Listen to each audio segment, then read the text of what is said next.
All right, ladies and gentlemen, welcome to another episode of Sports Basement's Outside In.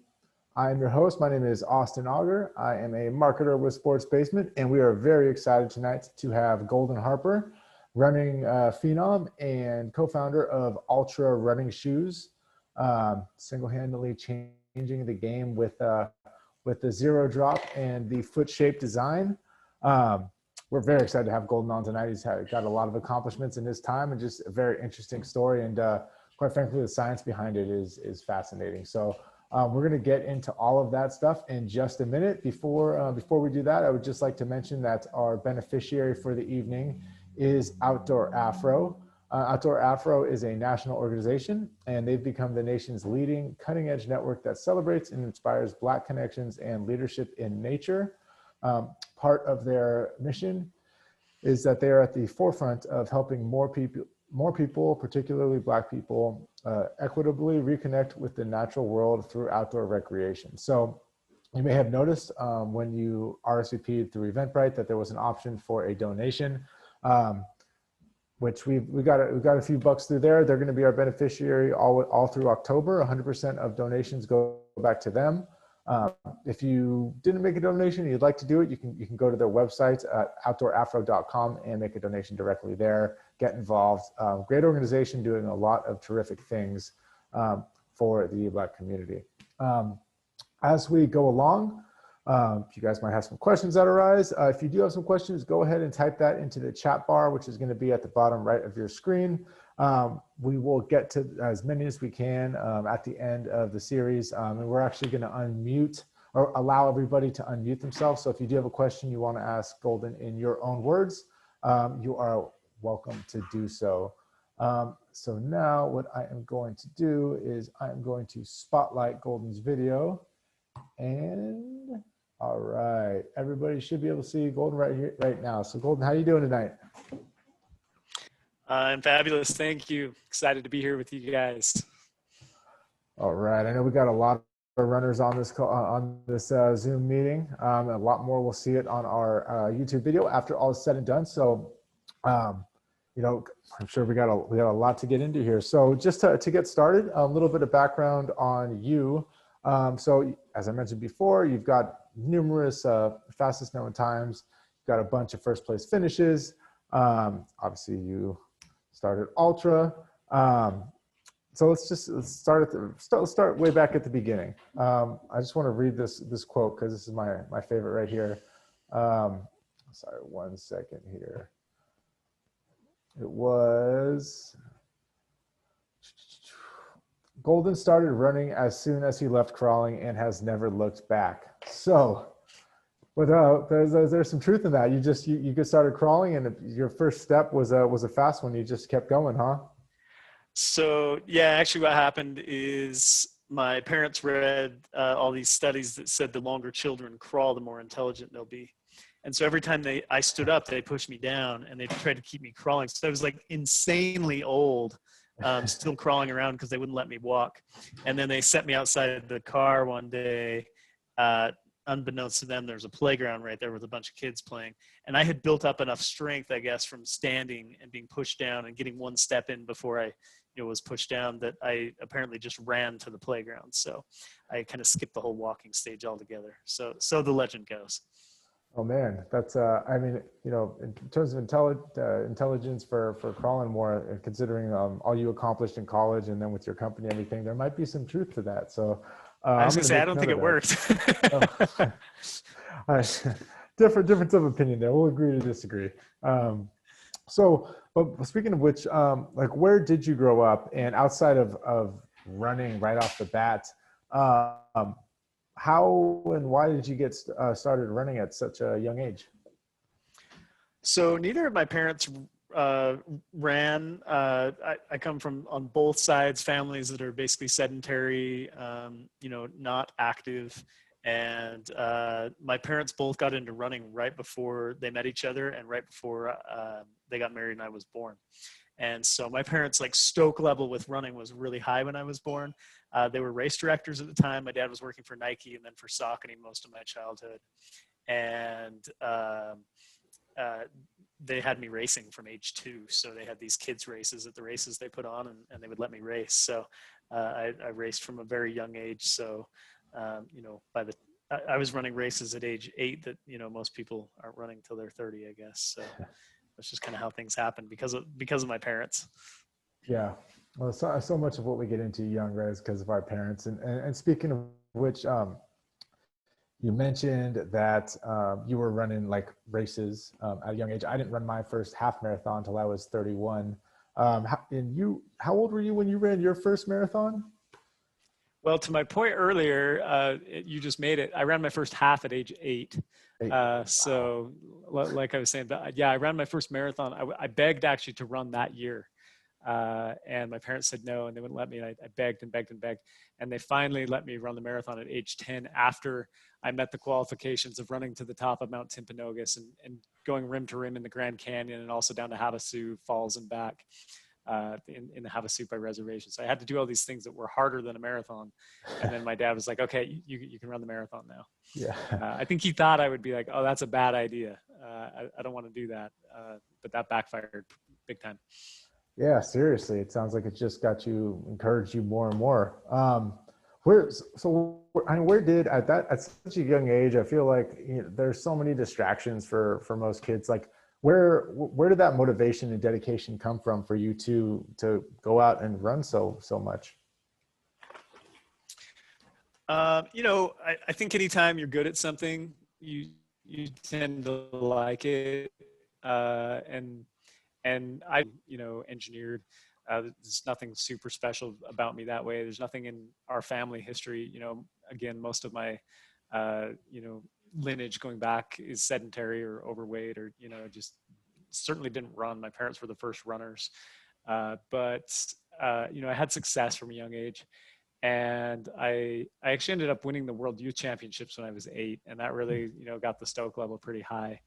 And then that year, the marathon that my parents did let me run, they actually gave this like performance of the day trophy to the youngest runner, and he was 12, and he ran a pretty good marathon, but it was a 6 foot tall trophy, and I was like, you know, 3 feet and change, right? Like there's nothing more cool to an 8 or 9-year-old kid than a 6 foot tall trophy.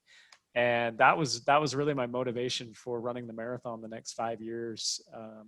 I wanted to get that trophy, and you know, I was insanely successful, and never got that stupid trophy. But the thing is, for me, it was the motivation. Yeah. Wow. Well, you need quite the trophy case to have a 6 foot trophy sitting there, right?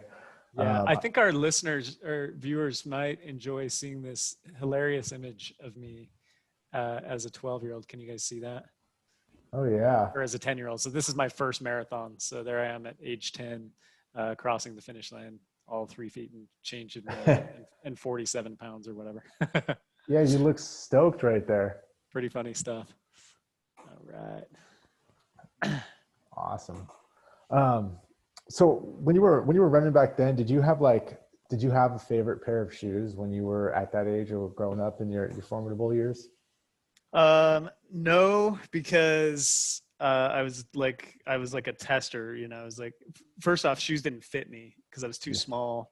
I was really stoked when I could wear women's shoes, and then I was even more stoked when I still remember being in like 6th grade, partway through 6th grade, being able to wear a men's 6. It was like so exciting.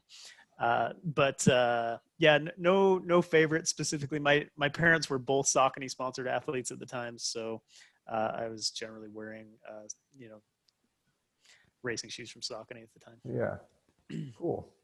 And then moving on the timeline. So you ran in high school. Was it like primarily, did you run cross country or track, or was it more so like races outside of, you know, the scholastic competition? Yeah, I didn't start until my sophomore year because of my marathoning, and I did run cross country. I ran track because I had to. I ran cross country because I wanted to. You know, track was like boring to me, just running circles. I grew up running in the mountains, chasing deer, for crying out loud. Yeah. And running circles just didn't really appeal to me. But I loved cross country, and it was interesting. I will tell you, I trained just as hard for my sophomore cross country season as I did for my world best marathon at age 12. And I ended up 45th at state, which is like anybody who's been top 50 in a state championship cross country race has worked their tail off. Like that is really, really difficult. It's a great accomplishment. For me, like going from world best to 45th in the state was like, what is going on here? It was a real wake up call. I really had to learn how to run that shorter distance, frankly. Even though I was doing it, marathon training, I was running shorter distance. I was running fast 5Ks, but high school was just kind of a new ball game, and there's distractions. And I was like, 6 inches shorter than almost everybody. I hadn't grown.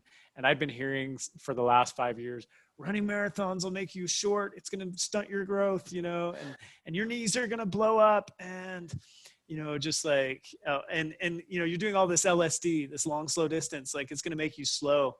And that stuff like gets in your head after a while. And I think everybody listening can relate. Like you have like these thoughts in your head that just aren't like, aren't positive. And for me, they were all external, but for a lot of us, they're internal as well, where we just don't believe in ourselves. And you have to put a plan together to attack those thoughts and to beat them, frankly. And luckily I had a father who's, coached like 27 Olympic trials qualifiers. So he helped me put a pretty good plan in place. What if you just have like one tip for those that are kind of having that self-doubt on those long runs, whether it's someone, going for their 10th marathon, trying to place better, or someone who, is going after their first marathon, what's the one thing you can say, to encourage them? Boy, that's tough. Like consistency is key. Recovery is critical, and have fun. And that was the thing. I don't think I had enough fun that year. It was too serious. It was about being good, and you got to find a way to have fun and be good. You got to make it a game, and you got to find your trophy. Like I had this 6 foot tall trophy I wanted, running all these marathons as a kid. And you got to find that thing that motivates you, and you got to hold that out there in front of you and get after it. And then just remember, most runners overtrain, they go too hard. You don't get fast by running fast. You get fast by recovering from running fast. And don't forget that, the greatest distance runners in the world, the Kenyans, they take 1, 2, or even 3 months off every year and do something else and give their body a break. So I think those are all things that can be helpful. Absolutely. Cool. Thanks for that words of wisdom right there. So we'll keep on kind of going in your progression. So you went on to college, and did you run in college as well? Yeah. So I ran at a couple different universities, and again ran cross country, ran track because I had to. I got this great opportunity partway through college to go out to Hawaii and North Shore of Oahu, surf capital of the world, and study with this Finnish guy that had done this incredible research. And that really kind of, flipped my world upside down in a lot of ways. And there was no track season out there. So it was cross country in the fall and then surf season the rest of the year. And I was like, sign me up, like this sounds like my kind of thing. So I literally like on a dime dropped my whole life and moved out to Hawaii for a couple of years. And, it was just an incredible time and a great decision for me. And, a lot of how Altra came to be was shaped by my time in Hawaii and learning things out there. Nice. And then, so what you studied, looked like you studied a lot of things in college, mostly related to like to running and kinesiology and all that stuff. What did you study? Out there? Yeah, I kind of joke that I took the running shoe, running injury, foot health major. I took 9 years to graduate a 4-year degree. I had so many credits out in Hawaii that they actually like kicked me out and sent me back to my previous university and to finish up there because I only had 1 credit left. But I grew up working in my family's running store, which we opened when I was 9. And I started being left there alone at age 10. So by age 18, when I'm heading off to college, I really wanted to know how to best help my customers, because you realize most people come in because something hurts. Something's off, something's not quite right, and you want to be able to, help them as well as possible. And there's no training for running stores outside of what running shoe companies do, which is absurd and ridiculous. And I also recognize the absurdness and ridiculous of me saying that here working for a running shoe company. But it's just a reality. There's there's no scientific training. And so I basically went off to college to learn how to manage my running store better and how to best help my customers, not come in because something's hurt. I wanted them to come in because they'd blown through their shoes because they're running so many miles because they were so healthy and having such a great time. So it was basically, kinematics, biomechanics, running injuries, injury prevention. I tried to be studied to be a personal trainer for a bit, and then pivoted to be an athletic trainer, and then looked at the podiatry option, and took a business management emphasis along the way. And this is all part of what ended up being a exercise science degree, basically, with a business management emphasis. Nice. That's awesome. It obviously paid off in the long run. And so just through all these experiences, through working at the shoe store, through college, I'm sure you saw just a ton, like a myriad of running related injuries. Is there any one kind of running related injury that you just saw again and again and again and again? There's a couple. I mean, the biggest one, I'd say the most frequent thing I saw at our running store is plantar fasciosis, what we used to call plantar fasciitis, but the research now tells us there's no inflammation, so we've been treating it wrong forever. And that's a whole new can of worms that was an eye opener as well.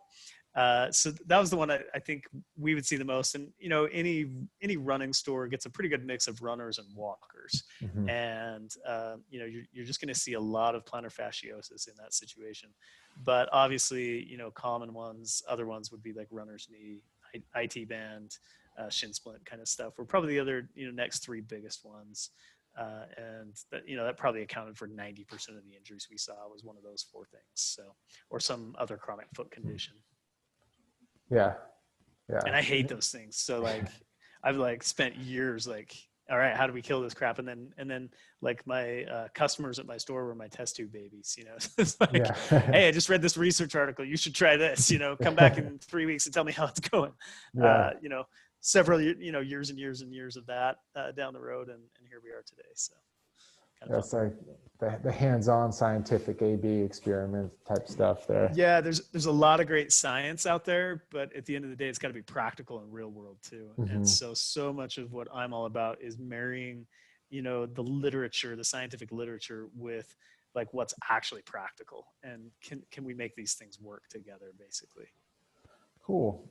That's and then just as a follow-up to that, so as obviously you had your personal experience in as a runner, you had your personal experience working in the store, and then you had this education, 9-year education in all things running science, and that eventually led to Altra. Was Altra kind of a product of what you learned in school? Was it more so what you'd seen personally? How did that all come to be? All of the above. All of that contributed really. And the thing for me was, I spent this time out in Hawaii, and we see so many foot conditions and foot problems at a shoe store. You've probably dealt with this. And I got out to Hawaii, and everything you're taught as a kid, as a shoe store, shoe salesman in the 90s is flat feet are bad, overpronation is bad. We need to control that motion. We need motion control shoes for these people. They need insoles. They need all these things. If they're overweight, that's just that's the stake in the, in the heart. And I get out to Hawaii, and literally I am surrounded by 300-pound humans walking around barefoot or in slippers with flat feet, Yeah. And it's just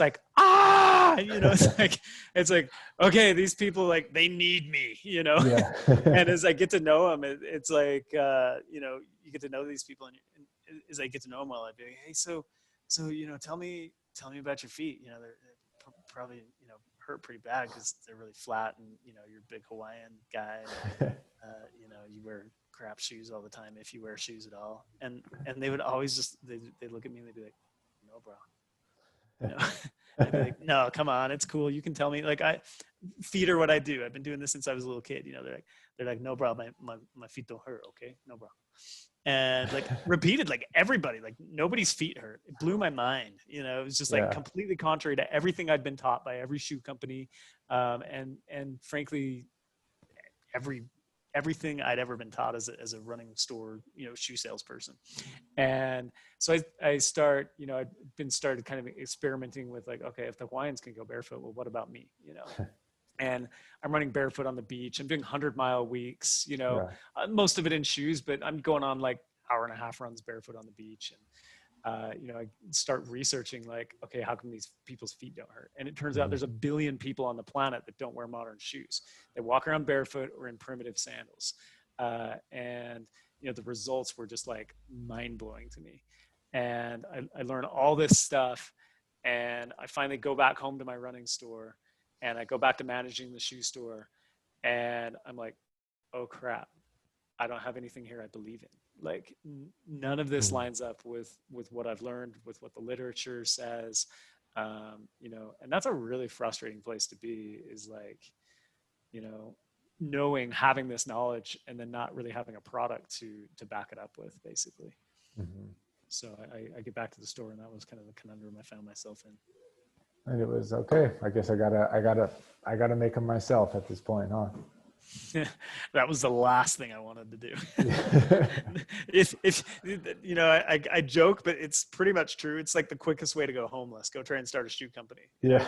And at the time, we'd have like the same 7 major shoe companies, the big 7, since the beginning of running shoe time. So it's honestly like, I did not want anything to do with starting a shoe company. But you felt like you felt compelled to do it for the runners out there, or what eventually kind of tilted the scales, and you just said, okay, I'm going to do it. Yeah. So what happened is, that obviously all that knowledge was eating at me, and then my dad's a pretty unique person. He started running after a football injury. And he blew out his meniscus, but he's bone on bone, had actually unhappy triad with his knee. The doctor said, you'll never run again. You'll never walk normal. And he had actually been drafted to play pro baseball by the Angels at the time. So that's like millions of dollars down the tube. Right. Yeah. And so career change. But what happened is he got a postcard from his buddy's dad in the mail to both of them that said, if you guys are real men, you'll do this. And they flipped the postcard over, and it's the Las Vegas Marathon. And these guys are like, they're currently like trying to jump off the highest cliff to see who's the most manly. They're setting weightlifting records in the bench press. You kind of get the idea for the psyche here.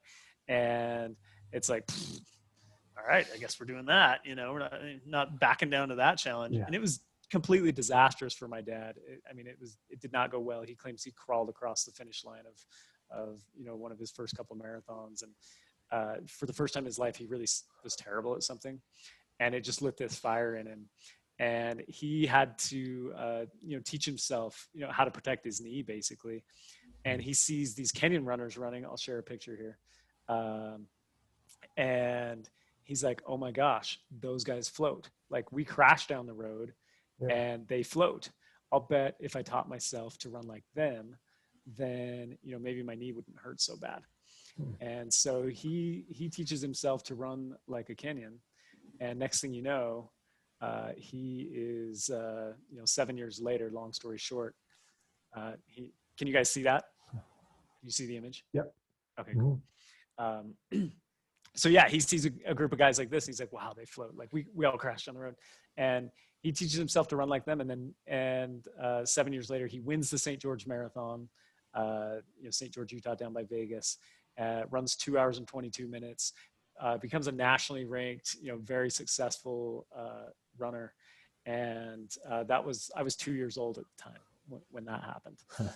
So So we kind of had this thing where if you came into our store, we gave you a lesson on how to protect your body when you run. My dad would basically teach you how to run like a Kenyan. And of course, I was taught how to do the same thing from a very young age. And so we would teach people this to help them learn how to protect their bodies. And we started doing high-speed video analysis for our customers. And what we found is people ran completely differently in so a lot of times when we're teaching running technique, we take people's shoes off because when you take their shoes off, it makes it more intuitive, it makes it more instinctual. It's easy to run in a way that's a lot easier on your joints, easier to protect your body. And so a lot of times we would be teaching people with their shoes off. And we finally got high-speed video where you could see slow motion really clearly. And basically what happened is we would watch people run, and they ran totally differently in the shoes we were selling them than they did without shoes on. I'm going to share one more thing here. Okay. So this is basically what we'd see. In a traditional shoe, they'd land with their kind of toes up, heel down, out in front of their knee where your body can't really absorb impact well. And then if they're in a pair of like racing flats or Five Fingers had just come out at the time, or barefoot, they'd land really nice and natural. And just like a totally different stride was going on there. And it was really frustrating. I remember my dad, he's looking at me and he's like, we sell everybody, we give everybody a lesson on how to protect their bodies when they run.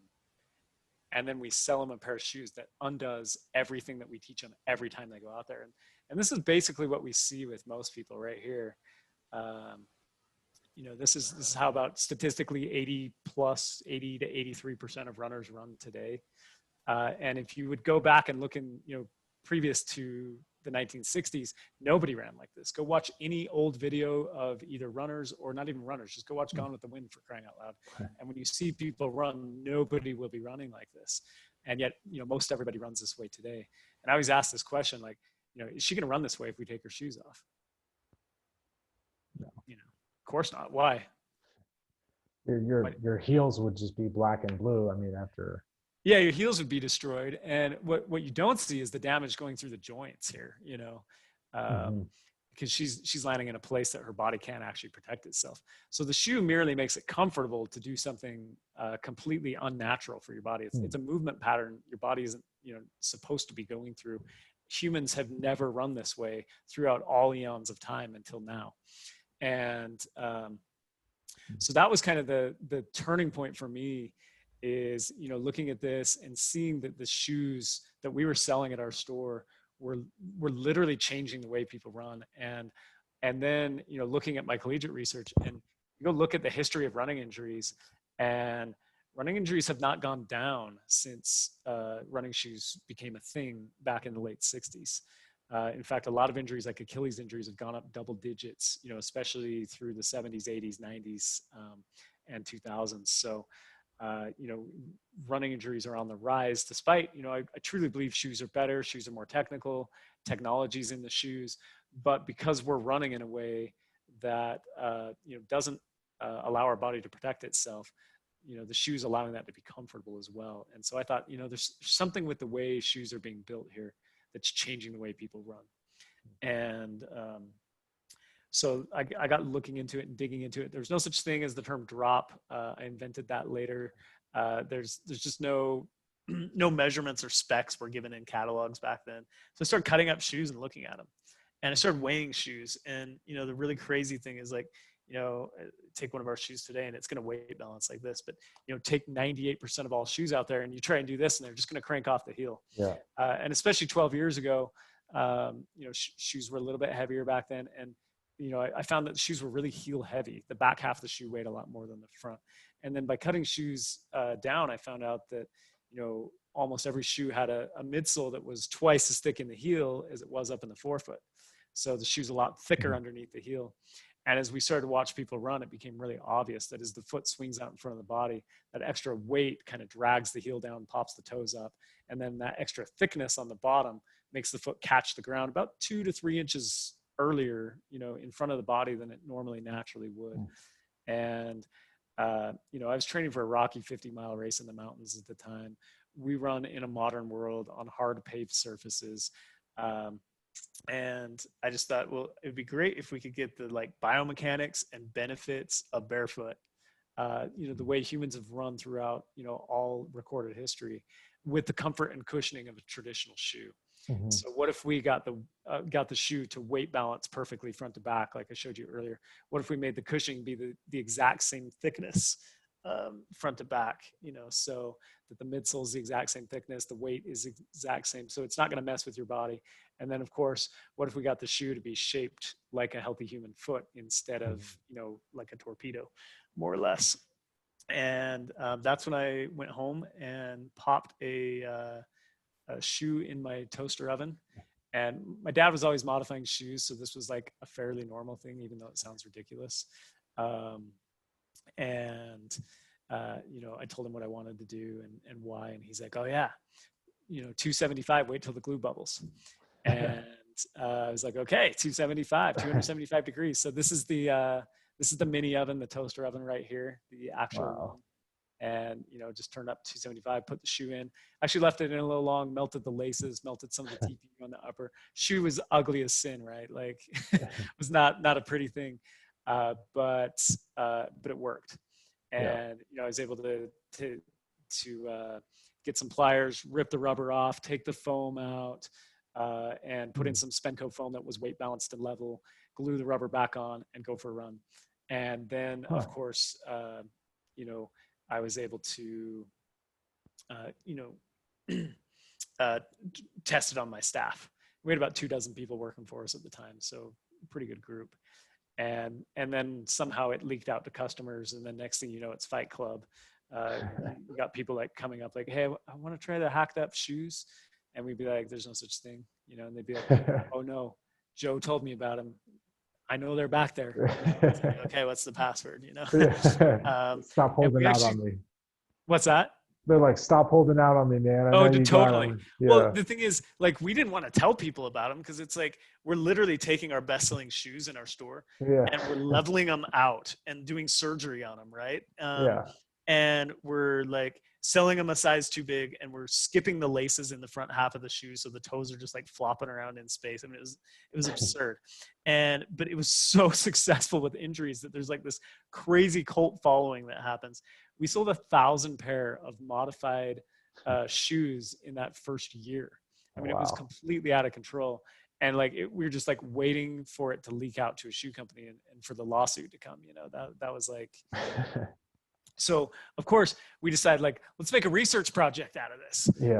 And so like, we start sending everybody who gets a pair of these shoes home with like this 25 question, questionnaire on, did your foot strike change? Did your stride change? Did it hurt more? Did this hurt less? What injuries did you have before? What injuries do you have now? What got better? What got worse? What muscles did you use more? All this stuff. And we paid them $10 in store credit to bring these surveys back.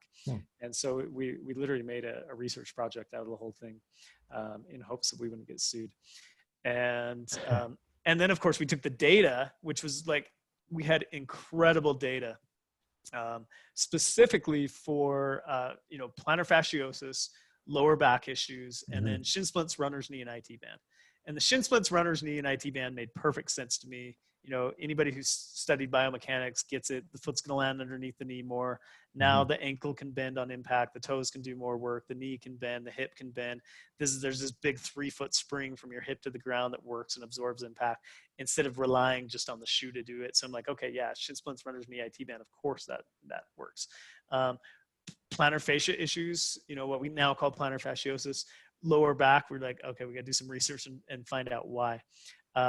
But basically just took the research and, my dad had connections at, multiple shoe companies. We had really good relationships and we got meetings with, product people at shoe companies and we showed them the data and said, hey, if you make shoes that are weight balanced front to back, that have the same thickness front to back so they don't mess with people's stride, and if you make them shaped like a healthy human foot so the toes are just like hanging out in space, all these injuries get better at like, a 90% rate and a huge success rate.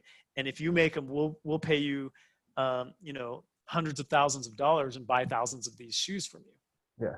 And it was like, no. no. Nobody wanted to do it. Yeah. And at the time, I just felt like, oh, the industry's broken. They don't give a crap about injured runners. It's just all, marketing stuff. And Mhm. I didn't quite, wasn't as compassionate as I am now. I didn't quite Sure. understand like the way markets work, and people have built-in customer bases and Right. shareholders. You can't just like take, 40 years of marketing that, hey, heel striking is bad and our cool cushioning technology is going to help that. By the way, we have new shoe and it's going to help you not overstride so much. And Yeah. the cushioning isn't really helpful anyway. So, that way you're going to be utilizing your body, and the cushioning is really just there for comfort and to protect your feet, but not your joints. It's a marketing nightmare, right? Yeah. And, I didn't really understand that at the time, but long story short, we couldn't get any shoe company to build it, and that was really, really frustrating. Yeah. So you took it upon yourself to make it happen. There's so many excellent, fascinating points throughout that kind of that story there. I am curious because um, I know that's I'm sure there are people that have been running for years and years and years in traditional shoes, right? And they're like, oh, I'm going to try a zero drop ultra. Um, and then they're engaging muscle groups and things they haven't engaged in, before. Is there like a learning curve? Like if I was switching from from a traditional running shoe to a zero drop shoe, like is there a bit of a learning curve either in form or in just feeling of it that you have to kind of come up against and keep in mind while you're getting used to it? Well, I heard you did your first run in our shoes this morning. Are you sore I anywhere different? did. I wouldn't say necessarily a little bit, yeah, but I feel like my calf was just a little more active during the run than previously, and definitely I like glutes. I think a little bit more, little more tired at least. I wouldn't necessarily say sore, but Yeah. definitely a little more exhausted. So your experience is common, and again, anybody who's studied like biomechanics, kinematics, like exercise science knows like your running muscles, when you're looking at elite runners, like your running muscles are your calves and your glutes. That's what you want to be using. Yeah. Ironically,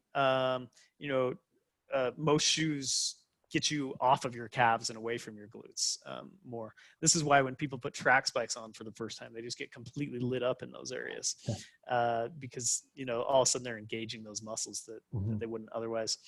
But to answer your question more directly, like this is one of the things I actually learned before starting the company, because Vibram Five Fingers had launched, and they're the five-toed barefoot shoes, if you know what I'm talking about. And what we found is people took about a year to get used to those if they wanted to run in them full time on man-made surfaces, and a year is a freaking long time. Yeah. And that's a pretty big learning curve, both in form and muscles that need to develop. And that obviously wasn't acceptable. And I'm also a big believer that that's not supernatural. Humans did have run barefoot for throughout all of recorded history, but they've done it on dirt and grass. And I thought, to actually mimic that feeling of running on dirt and grass, some cushioning will actually be more natural than not having cushioning. So I think a lot of the barefoot purists, and I'm by all means not bagging on barefoot running. I think it's a great tool. Everybody should do it a couple times a week. I do it. I'm barefoot a lot, especially walking around during the day. I'm barefoot right now, doing good foot strengthening, right? Yeah. But at the same time, I think it's actually less natural to run barefoot on a man-made surface than it is to run in a pair of our shoes on a man-made surface, because our shoes are going to mimic the feel of being on a natural surface like grass or dirt, depending on the cushion level you choose. It might, big, thick, cushy shoe of ours might feel more like soft sand, and a thin, firmer shoe might feel like, firm dirt. And so that's an argument I always make, is like, I think we're actually more natural than barefoot in some ways, because we're keeping your foot in its barefoot position, but allowing for that cushioning and comfort to kind of help mimic a natural surface. And the biggest key to making this really easy for people is you can't do the thing that people did with Five Fingers, where they went from big, thick, cushy running shoes to shoes with no cushioning whatsoever. That just does a number on people. And that's the key determiner in how sore you get, or how much of you feel what you felt this morning. The key determiner there is getting the cushioning level and the support level to be similar to what you're already used to. So if you're out there and you're running in a Brooks Adrenaline, you should get an Ultra Paradigm, because that's going to be maybe a little bit more cushion support than your Adrenaline is. And we're going to change the platform on you by getting the platform to be balanced and getting the toes in a foot-shaped toe box to be spread out. And we're basically going to keep everything else the same, or maybe give you just a little bit more than you're used to. And then the transition's super seamless, super easy.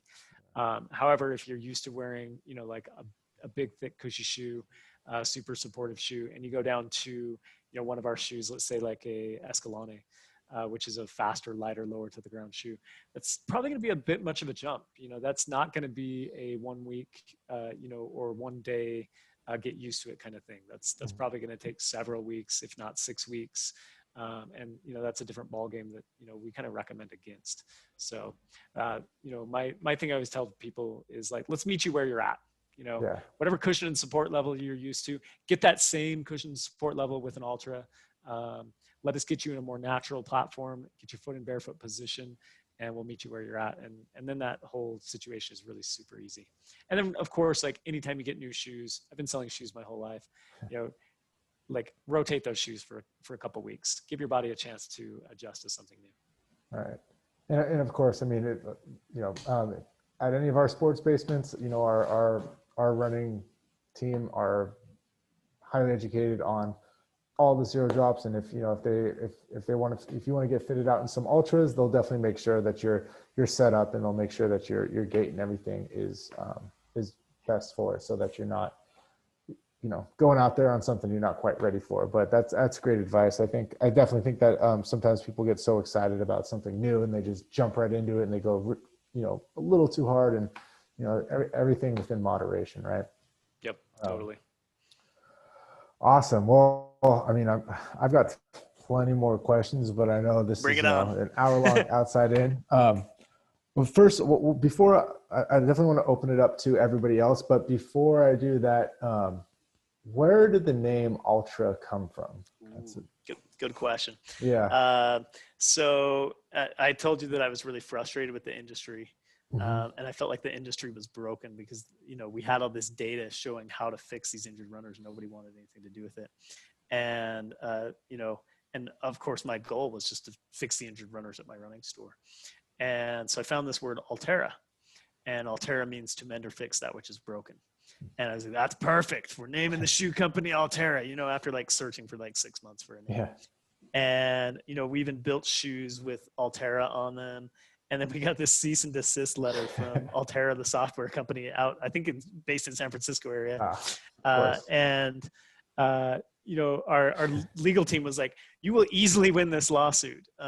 Like, they're a software company, like, they've printed some polos for their employees, like, but you don't have the time or the money to deal with it. So you got to find a new name. Yeah. And, my buddy, Brian Beckstead, who we brought on to, just help with everything. And he was running ultra marathons at the time. I was dabbling in it. And I had altered shoes in the toaster oven. We saw ourselves as an alternative to traditional shoes. And we were running ultras. And so we just kind of took alternative, ultra, and mashed them together and got Ultra.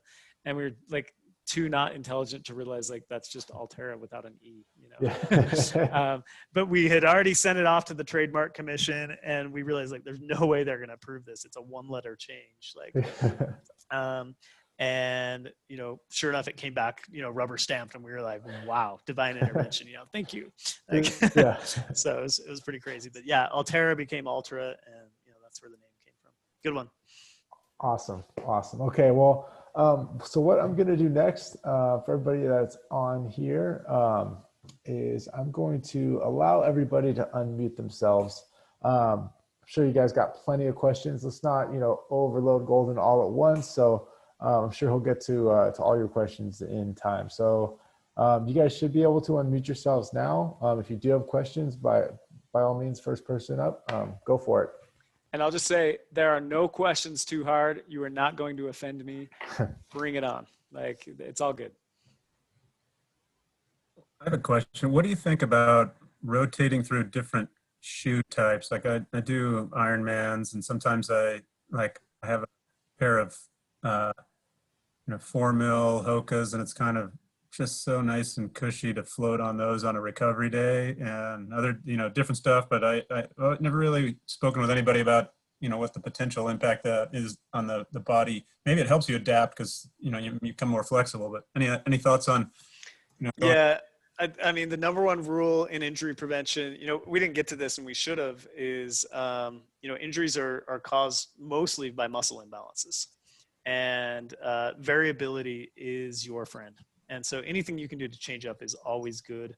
I'll make the argument that, once you are into a balanced cushioning platform with a foot-shaped toe box, eventually over time, you're probably going to find yourself not wanting to, go to shoe with any heel lift. I was testing some shoes this morning and wore a shoe with a 4 millimeter heel lift, and it drove me insane. But rotating different types of shoes as far as cushion level and stuff is fabulous. And you're spot on. If my legs are worked from a hard workout the night before, and I'm just going to go put some miles in, sometimes I'll put on that big fat, thick, cushy shoe and just kind of cruise. But if I'm fresh and I'm doing an easy workout, I'm going to go with the thinnest shoe possible to do foot strengthening and get my feet strong also. General rules, you want to go with the thinnest, lightest, most flexible shoe that you feel you safely can, without overloading your feet and calves. And that's kind of really, from an injury prevention standpoint, that's what you're trying to do. So rotating shoes is absolutely, in fact, there's good research on this. My dad used to talk about this all the time. But the latest study done was in 2016, and they found a 39% injury reduction risk just by rotating different types of shoes. So, and their only criteria was road, trail, different cushion level, different brand, could be any of that, same brand, different cushion level within brand. As long as the shoes were different in some way, 39% reduced injury risk. Pretty cool. Great question. Wow, interesting. All right, I got one here actually that came in on the chat bar. It says, I love my ultras on the trail and road. It says, why are the laces so darn long on some of the models? Laces, in the factory, like the lace length is usually determined by the shoe size, but there's only one for about every 4 sizes. So if you're at the really bottom end of that or the really top end of that, you're going to end up with really short laces or really long laces compared. And to be honest, sometimes QC just misses things. There were definitely some long laces last season. Hopefully they didn't get too short as a reaction this season. So, look out for your next pair. The laces might be a little short. Good one. All right. Who else has questions?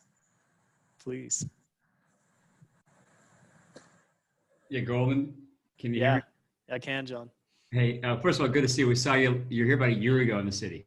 San Francisco Roadrunner. It's great to see you again. Thanks for this question. You mentioned how I walk around my house now without my shoes on because I used to have this real tall stack height, let's say 10 millimeters, and I couldn't quite go there. But now I'm strengthening just by walking around the house that way. And does that make sense? Is that a good transition or Totally?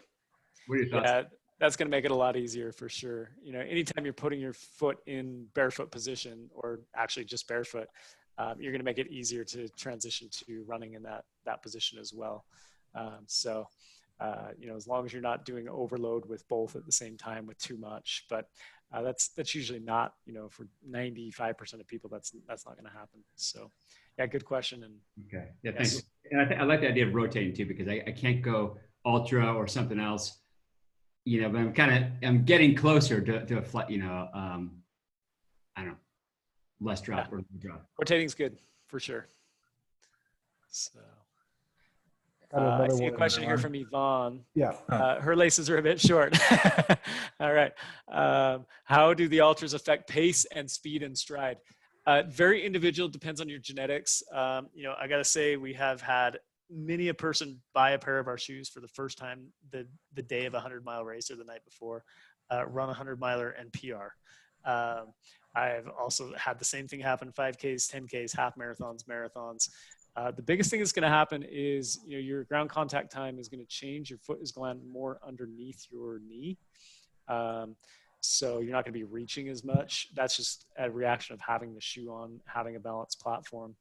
And then, for some people, the pace is immediate. But what you have to realize is, when a shoe has an elevated heel, the spring of your lower leg hits that elevated heel before it's able to load fully to its natural state. And so you're actually robbing energy there every step. And so what happens with a lot of people, especially in a shorter race, is because that spring is loading all the way, they're getting more explosion every single step. This is why Austin got, his calves feel like they got a little bit of a workout, because you're literally using it in more of a way. And so for a lot of people, they're gonna feel, a lot. I don't know if you'll feel it, but you will be faster right off because that loading effect. For most people, if you look at the science tells us that hypertrophy or your muscle adaptation takes 6 weeks to occur. So, I always tell people, expect to have speed results after 6 weeks after you adapt. And I would love, some scientist out there to do a study on this, because I think we could take a bunch of people who did not wear Ultras and then have them wear them for a few months, get their muscles completely adapted, and then test them again with all other variables the same. And I think you're going to see a really substantial speed differential, just because natural loading effect is happening and your muscles have adapted to that. Great question.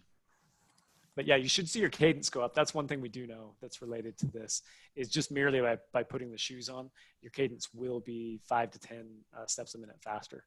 So yeah, so you said you worked up gradually and you're happy to have less issues with knee pain than other shoes. And well, that was the whole goal. High cadence helps that happen, and landing underneath a bent knee helps that happen too. So cool. There's another here from Lacey. I've heard a lot of mixed opinions on shoe mileage. So on average, how many miles do you put on a pair of Ultras before switching them out? Me, about 30, 50, because I'm always testing prototypes. So I'm the wrong person to ask. But I've got this athlete there in California, this guy, Ed Eddinghausen, the jester. He puts between 1,500 and 2,000 miles on his pairs, which is like an insane amount. I always say, if you're running with really great technique, your cushioning, again, this is something we didn't talk about, but scientifically speaking, cushioning is actually bad for your joints. It reverberates the impact up the kinetic chain. It makes you hit harder to find stability. The more cushioning you have in a shoe, basically every study ever done on this shows that more cushioning puts more pressure on your joints. So when your knees hurt because your shoes are wearing out, it's actually because your foot is deformed the shoe, and your foot's sitting at an awkward angle, and then you start to get these muscle imbalance things happening. So I always tell people, just feel free to wear them as long as you want. If you're like Ed and you can wear them for 1,500 to 2,000 miles, cool. I don't think there's that many people out there that run like super crazy efficient like that and can do that, but that's fine. On average, I always say 300 to 500 miles of road use. Tough trail use is going to be a lot less than that if you're really beating them up on high altitude ridgelines or whatnot. Probably whatever you're getting out of your current shoes, expect to get out of your Ultras. That's fair. And if you don't, we will prorate your mileage, or we'll replace them if it happens early. Thank you. All right, nobody's thrown me a hard question yet. Come on, guys.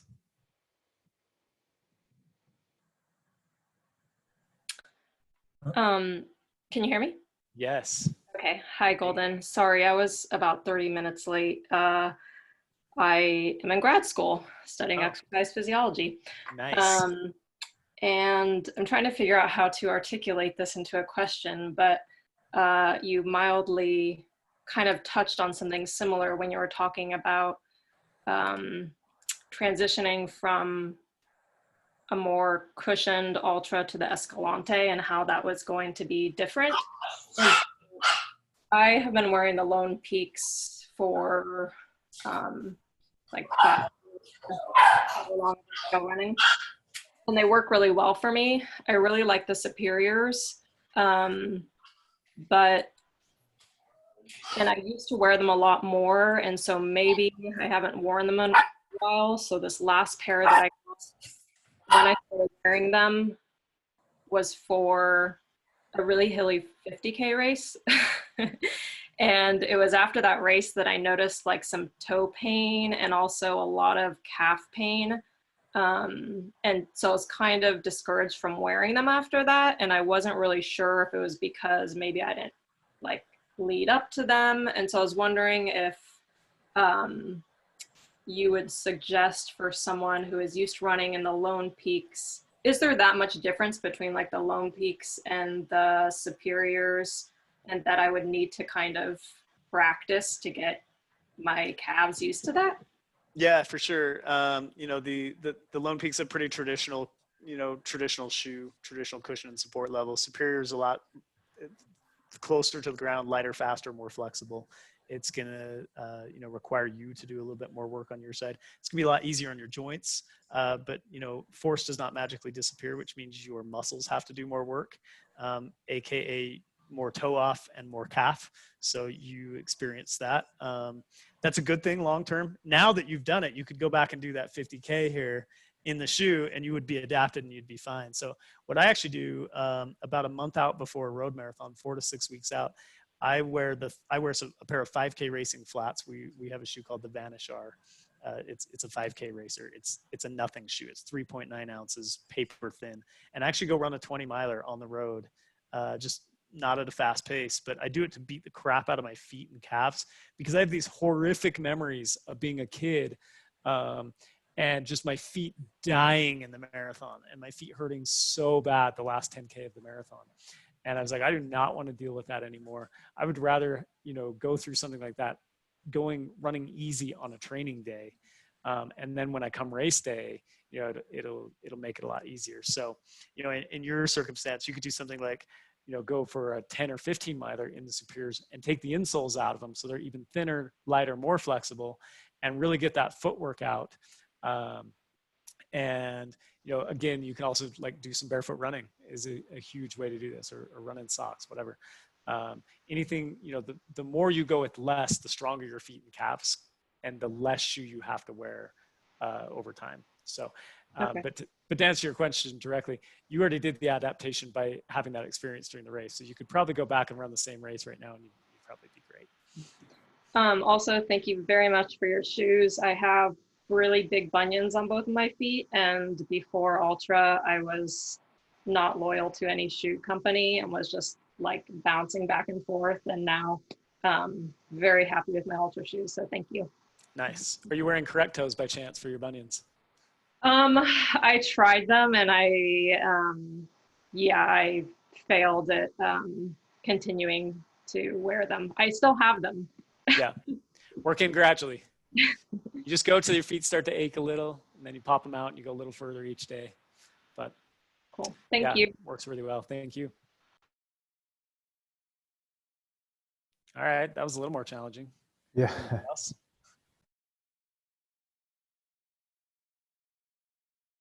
Let's see. So, hey, Austin, can I just close by sharing a couple of my favorite images? Oh yes, by all means, yeah. Go for it. So I want to talk about foot problems really quick. And this is just stuff that people have probably never really thought of, but it's really crazy. And I'm going to figure out how to share my screen here in a second. There we go. Okay, here we go. All right, so, you know, people don't realize like your feet actually come to look like the shoes you wear. And so, you know, you can see here on the left, like this is how natural feet come, you know, shaped like this. Look at any kid and their feet are like this. But, you know, by age 60, 90% of us look like this image on the right. It's pretty insane. And, you know, like we go look at these people that don't wear traditional shoes and, you know, they don't have any foot conditions at all. No chronic foot conditions. they might like get a fungus or step on a cactus or something. Like that's the extent of their foot conditions. But like, this is like preschool all over again. I've got a 4-year-old, like we just taught her, like, you don't put the square shape in the triangle hole. It doesn't work, right? And we actually do this all day, every day. We put our square shaped feet in triangle shoes, and we wonder why our feet like start to hurt. And, it's just like, so you mentioned American foot binding earlier, and I don't know if anybody got that, but like, if you're familiar with Chinese foot binding, we do the same thing in America. We just don't realize it. Our feet come to look like the shoes that we wear. And so again, this is most people by age 60. Your feet are looking pointy like your shoes, and it's a result of the shoes you wear. Here's Steven Tyler on the left. He's got crossed toes. That's tight rock and roll boots all day, every day. Here's LeBron James again, crossed toes, and it's tight basketball shoes all day, every day. So of course, celebrities wear probably worse shoes than we do, and they wear them for longer periods of time. But that's really what's going on there. And just a couple other things to share is, like, don't worry about your arch height. The scientific literature tells us it doesn't matter. Really, the strength of your arches does matter. And frankly, Harvard just did like the coolest study a couple of years ago and studied the Kenyan kids running to school, half of them with shoes and half of them without. And the Kenyan kids that ran to school with shoes, 63% of them got injured over the course of the year, and most of them had high arches. The Kenyan kids that ran to school barefoot all had flat feet for the most part, and only 9% of them got injured. So huge disparity there. And frankly, most of your great runners, have low arches or flat feet, historically speaking. So I always like to share this too. Please don't call our shoes wide. There's a big difference between wide and foot shaped. Wide shoes are great for people whose like the back half of their foot is wide. If you have a wide midfoot, wide heel, this shoe on the right is gonna be a better choice for you than an Altra is. But if you have a very, a pretty standard width foot and you just need more toe room, which is about what 80% of people buy wides for, then this foot shaped shoe on the left is gonna be a better, a better thing for you. And, so I kind of make it simple for people, Austin.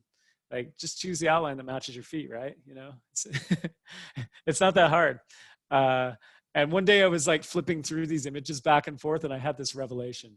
I don't know how well this is like going to translate across Zoom, but like, I was like, oh my gosh, like, it's more extreme than I thought it was.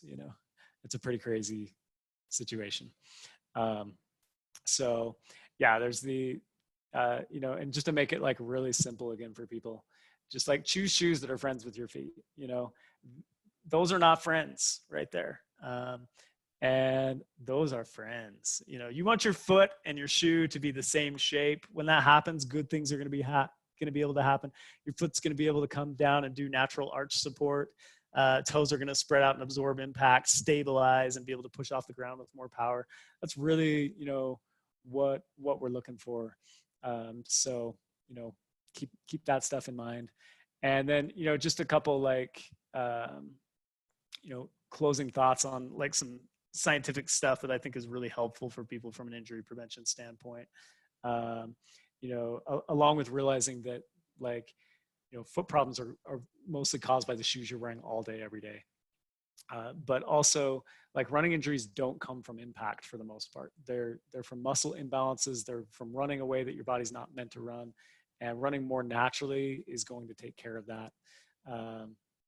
And then don't worry about pronation either. That's something that in the literature, there's been 204 studies done in the last 25 years on overpronation.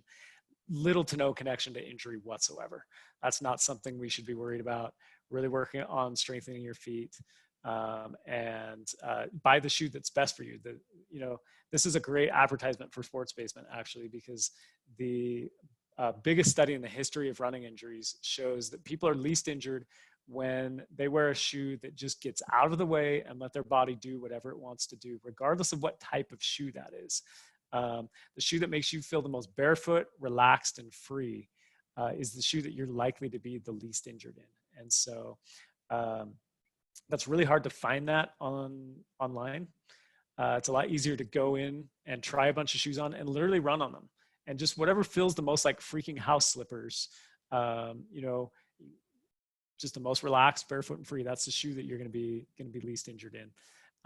And again, that's really hard to do outside of that setting. So go into Sports Basement and go through that process. Try a bunch of shoes on. Go run on them. And frankly, what the literature tells us is 13% of people are still going to be least injured while wearing a stability shoe, but half of those people don't overpronate. So don't worry about the pronation side of things. But if you're a neutral person, you've been told you're neutral, and a stability shoe feels more barefoot, relaxed, and free to you, or more natural to you, or just works for you for whatever reason, go with that shoe. That's going to be the shoe you're going to be least injured in, even if it's not an Ultra. But on the flip side, just find what works for you. That's critical. Every body is different. Every person reacts with different type of shoe for whatever reason. And, I would never tell someone to buy a specific shoe. You have to buy our shoes. Like, I don't know you. I don't know the way you run. I don't know any of this stuff, but work on your running form, strengthen your feet, and good things will happen. And thank you, everybody. Are there any other questions before we go?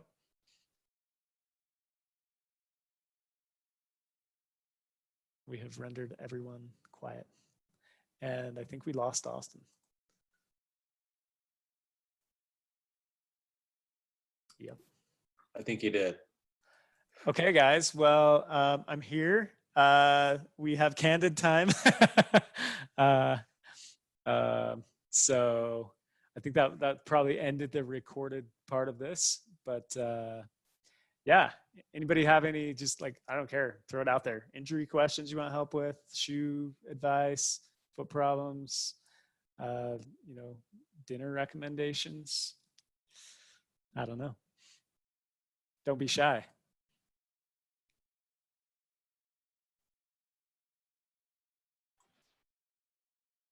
Golden, do you have a favorite Ultra that you wear often?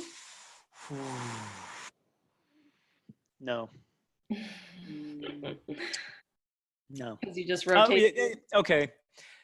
I probably shouldn't say this, but on the trail, I adore the King MT2, and we're actually due to budgets with COVID, we're actually discontinuing it at the end of the year. Oh no. But it in my opinion, it's the best shoe we make. Oh, cool. Okay. So I'll check it it's out. a little bit thinner than the Superior, but it's a little bit more protective than the Superior and more lugs. So it's not going to be good on hard pack trails, as good as maybe a Superior or a Lone Peak, but on everything else, like, it's my jack of all trades shoe. And it's especially good in mud and snow and grass and anything soft. But yeah, the King MT2 is on the trail is my favorite, and the Escalante Racer on the road. How does the Escalante Racer differ from the Escalante? It's 2 millimeters thinner and a little bit firmer, and I like the fit of the upper has a lot more control to it as well. Also a little bit more breathable. So if you're looking for a faster Escalante, that's your shoe. For most people, that's like a marathon racing shoe, lightweight trainer, up tempo shoe. For me, it's kind of my everyday. I do everything in that shoe when I'm not testing prototypes, which is not very often. So, so I'm not wearing the Escalante Racers as much as I'd like. Thanks. Good. Thanks, Megan. Anybody else before we go? We got Austin back, I think. Yeah. Sorry about that. My internet gave out there for a second. It's all good. We just kind of ad-libbed. We're doing random questions at this point. I was actually offering to do dinner recommendations. Oh, okay. Oh, sorry, I missed that one. Yeah, pretty simple. Yeah. Yeah. Well, yeah, sorry about that little glitch there, but I just wanted to say a huge thank you, Golden, for giving us some of your time. And I've got so much to think about. I'm sure everyone else here does as well. Also, if you're interested in reading more or learning more about some of what Golden's talked about, he's got a great website, goldenharper.net. That's it, correct? Yep. Where, he's got blogs on there about all this stuff, the science backing it, just exercises, things you can do. So highly recommend checking that out as well. Next week, we'll be back here Thursday night, 5:30 p.m. We've got Meryl and Amirna, the Mirnovator Valerio. Should be pretty inspiring. So we hope you can join us for that. And once again, Golden, thank you so much for your time, and we really, really appreciate it. Yeah, thanks a lot. Thanks, everybody. It's fun. All right, everyone. Have a good night. We'll see you next time.